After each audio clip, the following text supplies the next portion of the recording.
Baripada रोटारी club ठारे JMM पक्षरु आयोजित सांबादिक सम्मेलन में जेएमएम जिला सभापति कृष्णचंद्र दास जोगदे आगामी दिन में मयूरभंज अस्मिता को नहीं जेएमएम पक्षरु व्यापक आंदोलन करा बोली सूचना देइथिले।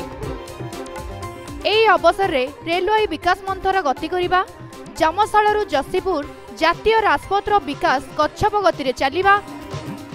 जंगल जमी पट्टा न देवा सहित निरीह आदिवासी जीवन जीविकार बाधा सृष्टि करुथिबा कारणर समाधान बाहर करिबा पई सरकार सचेतन नहबा, कलकारखाना विहीन मयूरभंज जिलार बेकार युवक युवती मानंकु नियुक्ति पाई सरकार किछि व्यवस्था न करिबा,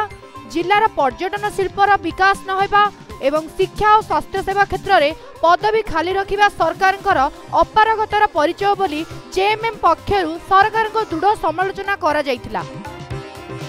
तेणु आगामी दिन में एने जेएमएम पक्षरु जिलार विभिन्न समस्या को नहीं आंदोलन करा जिवो। एही सांबादिक सम्मेलन में जेएमएम जिला सभापति श्री दास को सह उपसभापति राजा हेम्ब्रम, संपादक शैलेन्द्र हेम्ब्रम,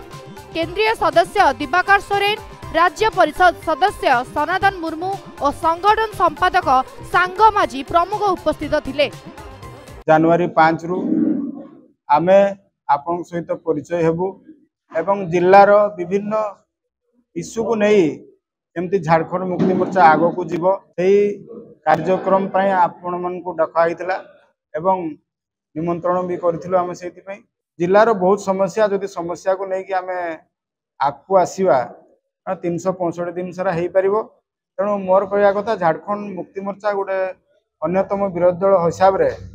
केमती लोकों स्वर हो पार और लोकों विभिन्न समस्या मयूरभंजर विकास को नहीं केमती अवहेला होची, वैमात्रिक मनोभाव होची, ताकू नहीं केमती आगू जीव